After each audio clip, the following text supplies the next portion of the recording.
What's happening, y'all? It's your boy Drake the Reaper. KO Live silly to all my Espanol and to everybody out there that's getting it done.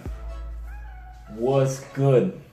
We hitting the building. So today I'm going to be discussing three tips that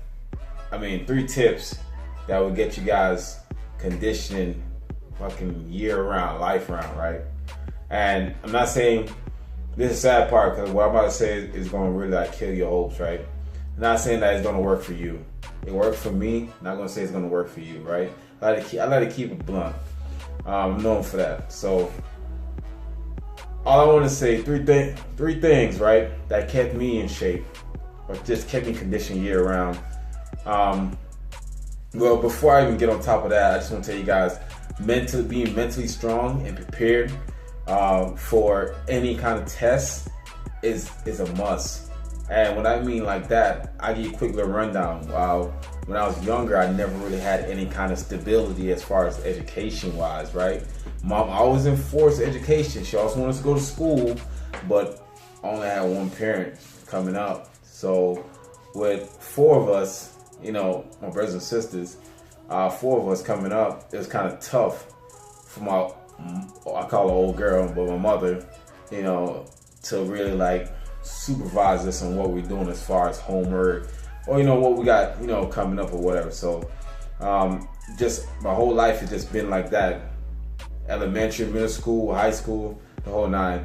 But I still did what I had to do to make her proud, and that just means me graduating and me getting past certain classes. And listen, I never been held back once. I just always did what was necessary to get promoted or whatever, just to make my mom happy, because it just hurt, right?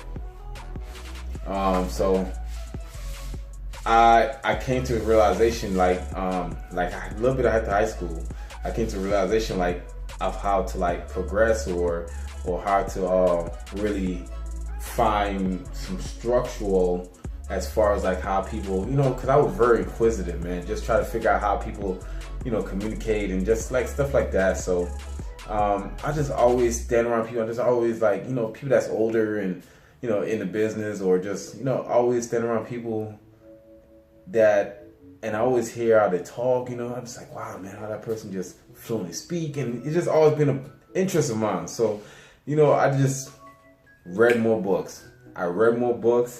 And believe it or not, I'm a big advocate of read whatever you want to read, man. Don't read something that you don't feel goddamn read. Read whatever you want to read, man, because that's gonna help you out big time, right?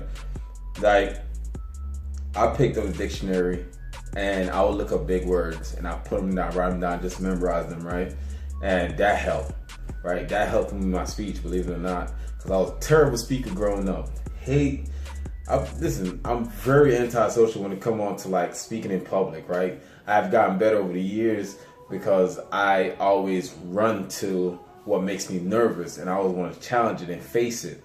I always try to tell people listen, if it scares you, but it's good though. If something scares you, embrace that shit, run to it. Move with urgency. Because if you miss the opportunity to really take advantage of that, you probably miss a whole lot. And it's not as nerve-wracking as once you done did it and you got better at it or whatever. But speech was just one of my worst things growing up.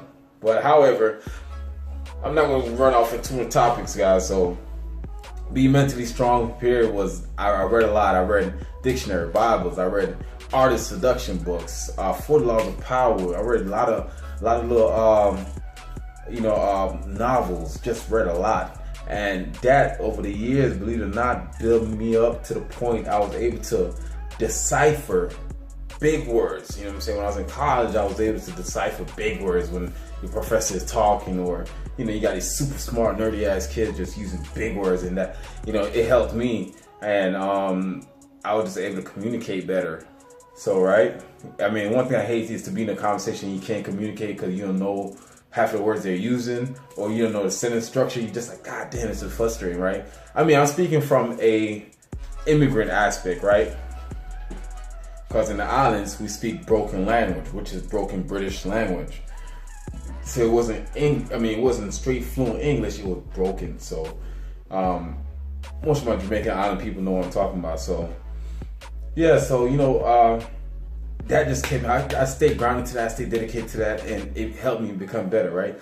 What I'm trying to say here, guys, anything you stay dedicated to, and like you really lock down on it, you could achieve it. Right. So how mental helped me physically, because I was mentally prepared for what I'm about to dive myself into.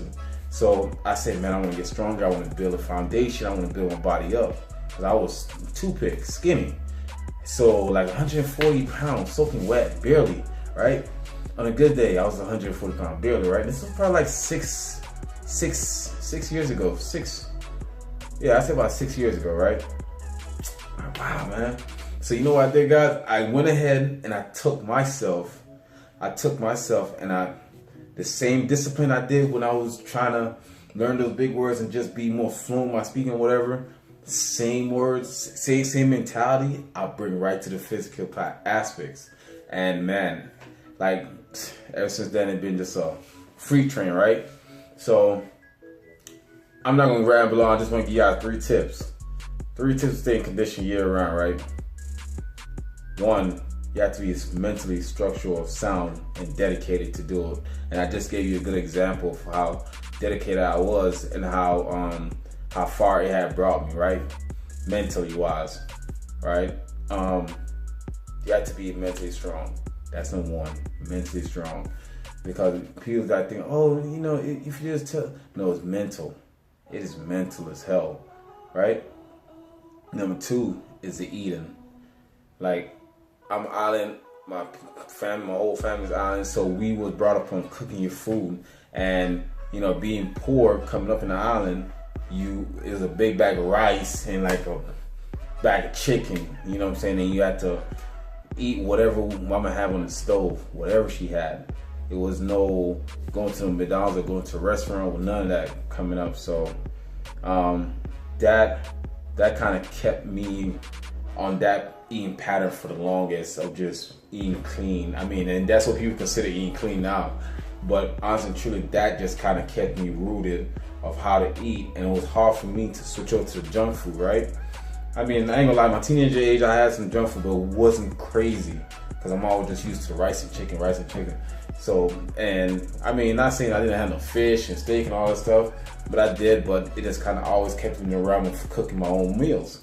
So that's number 2, guys. Just cook your own meals, stay away from junk meals. Don't dive into, oh, I'm gonna cook later, I'm gonna cook when I get a chance with it, and a whole week go by and you haven't cooked one meal. You have to prep your meal. Your body, what you put in your system, you will get out, energy-wise. Guys, I'm serious about that.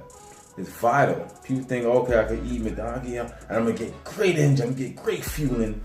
You get a short burst of energy, you know what I'm saying? But your body will pay for it later. I'm telling you, right? I'm not saying you can't go eat any junk. You can do whatever the hell you want to do. I'm just trying to advise you, because like I said, it worked for me. I don't know if it might work for you, right?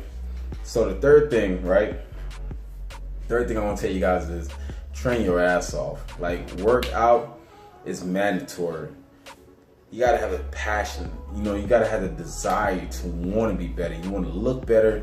You know what I'm saying? You want to transform your body, and you just want to keep yourself looking right? Fuck all of that. It's bullshit. Work your ass off. Train, lift heavy, push shit, pick up shit, dump shit, whatever you gotta do in the gym to stay active as hell and moving great amount of weight. That's what you gotta do, right? So for example, don't go in the gym, sit on the machine, text your ass away, and I did that workout. No, train. 3 compound moves I get people to use. Stay with your squats, stay with your deadlifts, and stay with your bench. As long as you go heavy in those 3, your body will feel different. Your body will start changing, right? And then do some bodybuilding workouts, do some powerlifting workouts, do some hypertrophy training. You know what I'm saying? Just do some HIIT training, conditioning. Just training, right? If you look at people who's been in strong meets and bodybuilding competition and powerlifting or CrossFit outs, they train hard, right? And that's just a goal in anything. If you want to get better, you want to stay dedicated, you want to stay driven, you want to stay strong. So my 3 things, right? And to stay conditioned year round. Mental. Your mental has to want it more than how you tell yourself. It's more your mind need to be there, be ahead of you, the way your mind is going, right? Number 2, and that's what I try to tell a lot of people: don't ramble on so much. You know what I'm saying? Like, just put your head down and work. Number 2 is your eating. Don't let a week go by without you cooking your damn meals. You know what I'm saying? Get them in there. Clean food, clean energy. Remember that. And number 3, your work ethics. Gotta work your ass off. Gotta train hard. All right. So I hope those 3 tips help you guys. Like I said, I try to bring whatever content I can. I've been asked, and I got asked from a couple friends to drop this video. So I hope that helped you guys. If it don't, let me know. But you know what I'm saying? It's nothing. At the end of the day, if you don't like it, whatever. I hope you like it. Guys, stay strong, stay positive, keep motivating each other, keep moving forward, progress, never slack. Okay? Treat yourself. Don't cheat yourself. Until next time, people, your boy Drake the Repo.